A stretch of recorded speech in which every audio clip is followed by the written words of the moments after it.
بلکہ آپ کا کالم پڑھا تھا وہ جو آپ اٹھے تھے اور وہ پانی ہر طرف تھا، تو وہ کیا قصہ تھا؟ تھوڑا سا ذکر کریں آپ اگر۔ مضمون تو میرا نیند کے موضوع پر تھا کہ آپ کو کتنی نیند لینا ضروری ہے، صحیح۔ اور اصل نیند وہی ہوتی ہے جو آپ رات میں سوتے ہیں، اور 8 گھنٹے کی۔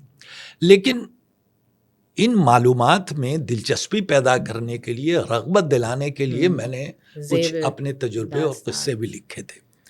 تو بہار کالونی آپ کو معلوم ہے کہ لیاری ندی کے کنارے آباد ہے، اور لیاری ندی میں زیادہ پانی نہیں ہوتا، لیکن اس کے آگے ایک موری پور کا پل ہے، تو وہ پانی زیادہ آ گیا، اور اس میں کچھ غریبوں کی جھوپڑیاں، کچھ ان کا سامان، وہ بہتا ہوا آ کے پھنس گیا۔ تو اس کی وجہ سے پانی کا لیول اونچا ہو گیا، اور وہ پشتا پار کر کے کالونی میں داخل ہو گیا۔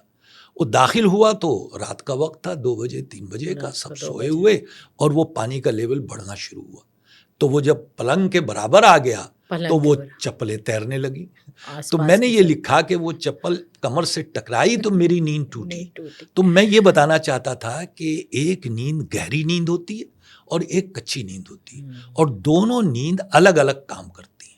گہری نیند آپ کے دماغ کو سکون دلاتی ہے، اور جو دن بھر کے واقعات ہیں ان کو چھانٹی کرتی ہے، کیا خوشگوار کیا ناخوشگوار۔